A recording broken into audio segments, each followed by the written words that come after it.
Saya di sini mau menceritakan tentang sebuah legenda. Legendanya dengan judul Asal-usul Banyuwangi. Nah, legenda ini menceritakan sebuah daerah yang ada di Pulau Jawa. Nah, daerah itu berada di ujung Pulau Jawa. Nama daerah itu sekarang adalah Banyuwangi. Ceritanya itu seperti ini. Dulu, wilayah itu adalah sistem pemerintahannya sebuah kerajaan.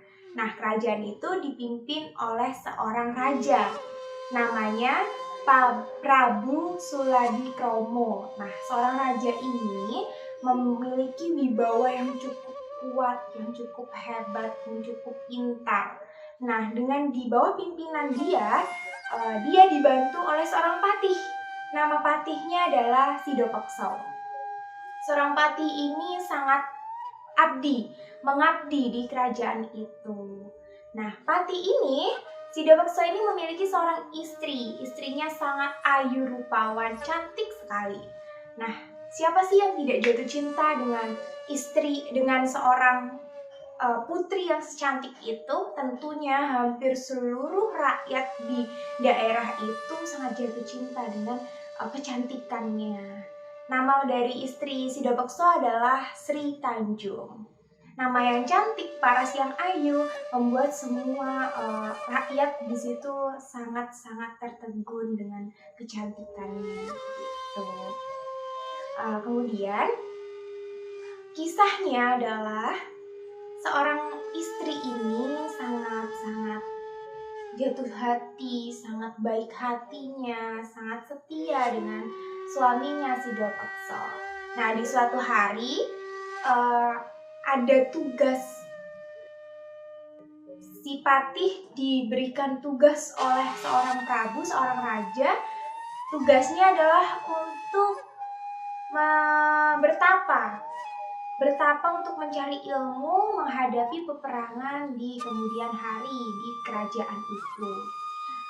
Kerajaan itu akan melawan kerajaan-kerajaan dan menguasai wilayah-wilayah di daerah itu. Nah, tugas itu akhirnya diterima oleh seorang patih itu. Sama Sidopekso diterima tugasnya. Akhirnya pergilah Sidopekso dari kerajaan itu di sebuah hutan untuk melaksanakan tugasnya. Kemudian tentunya Sri Tanjung ini sebagai istrinya ditinggalkan di rumahnya oleh Sidopekso. Ditinggal seorang diri karena mereka belum memiliki anak. Nah, kecantikan Sri Tanjung itu membuat seluruh rakyat akan sangat tertegun sehingga hampir semua laki-laki di sana jatuh hati dengan parasnya, termasuk raja. Raja jatuh hati dengan Sri Tanjung. Dia merasa sangat mencintai Sri Tanjung. Cantiknya membuat dia ingin memiliki Sri Tanjung. Padahal tahu kalau Sri Tanjung itu adalah istri dari patihnya.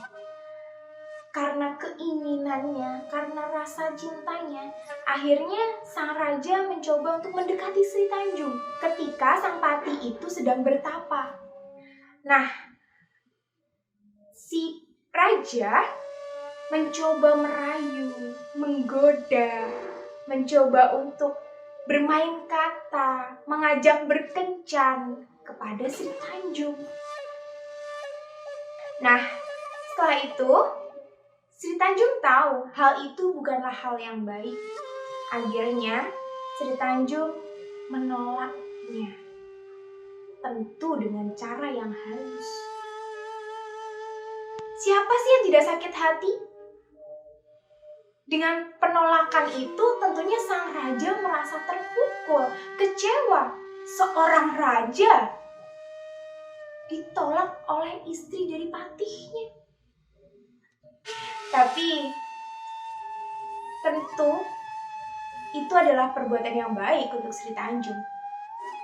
Hanya saja rasa kecewa dan kesalnya si raja ini membuat malapetaka untuk Sri Tanjung.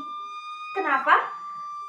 Karena dengan rasa kecewa itu akhirnya sang raja memfitnah Sri Tanjung.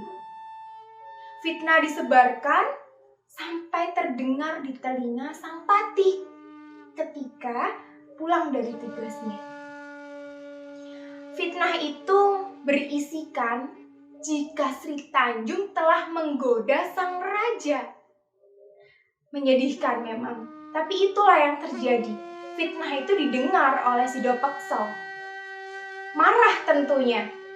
Sidapeksa marah karena menganggap Sri Tanjung telah menghancurkan kesetiaan yang telah mereka bangun.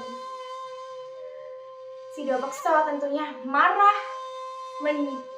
Dia membuat keputusan untuk menyeret Sri Tanjung ke tepi sungai.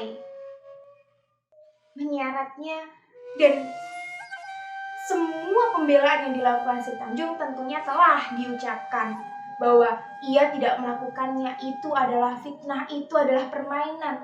Itu yang diucapkan Sri Tanjung sepanjang perjalanannya ke tepi sungai.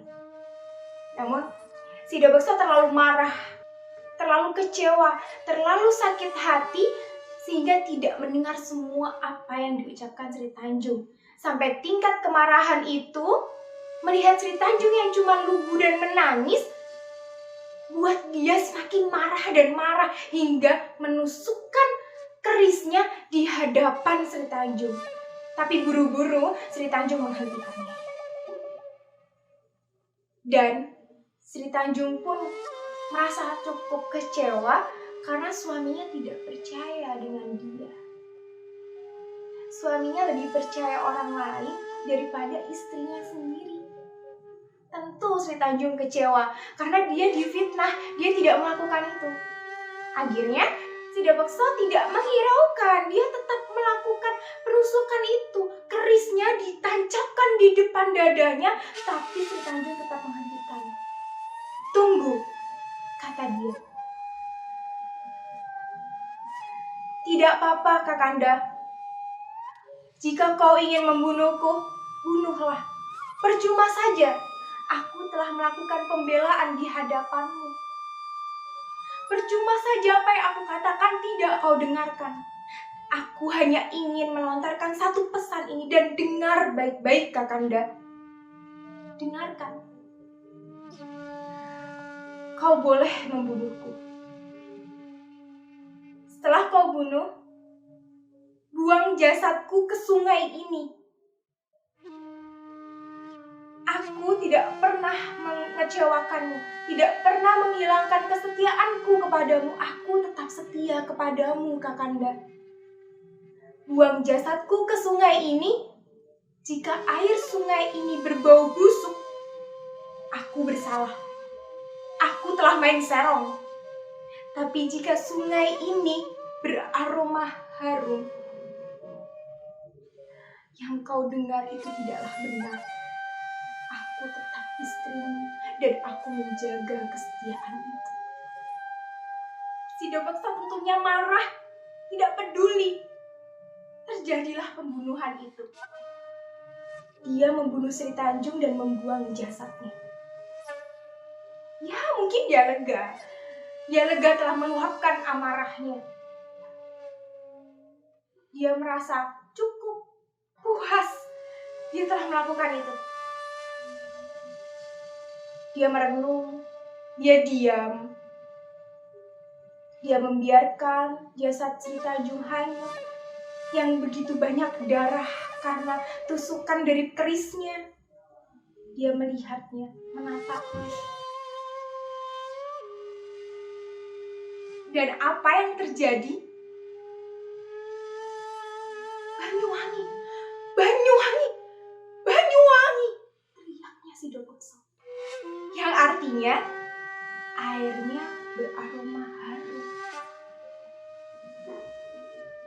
Merinding sekali. Saya menceritakan ini merinding sekali. Karena begitu besar amanat yang ada dalam legenda ini. Menurut saya, Sri Tanjung tidak pernah berkhianat. Sri Tanjung selalu menjaga kesetiaannya menjadi seorang istri kepada suaminya. Ya, kesetiaan. Setia kepada pasangan, setia pada sebuah komitmen hubungan, dan menjaganya tanpa peduli dengan godaan siapapun itu, walaupun derajatnya lebih tinggi dari suaminya. Sri Tanjung tetap menjaga kesetiaannya menjadi seorang istri. Dia tetap setia dan dia tidak terpengaruh godaan itu. Dan yang kedua, menurut saya amanatnya adalah setidaknya ketika kita mendengar berita, kita saring terlebih dahulu. Kita cari tahu buktinya terlebih dahulu. Tidak tergesa-gesa lalu marah dan emosional.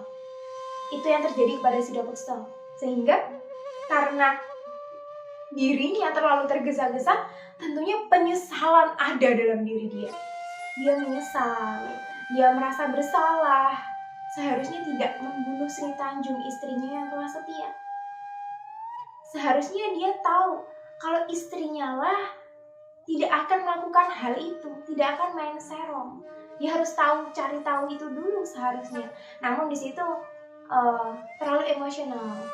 Patih terlalu merasa benar apa yang dia dengar, tanpa disaring, tanpa dicari tahu lagi. Nah, seperti itu. Menurut saya cerita ini luar biasa sekali. Amanat yang diambil adalah tentang kesetiaan dan tidak terburu-buru untuk mengambil keputusan dan mendengar apa yang didengar oleh orang lain.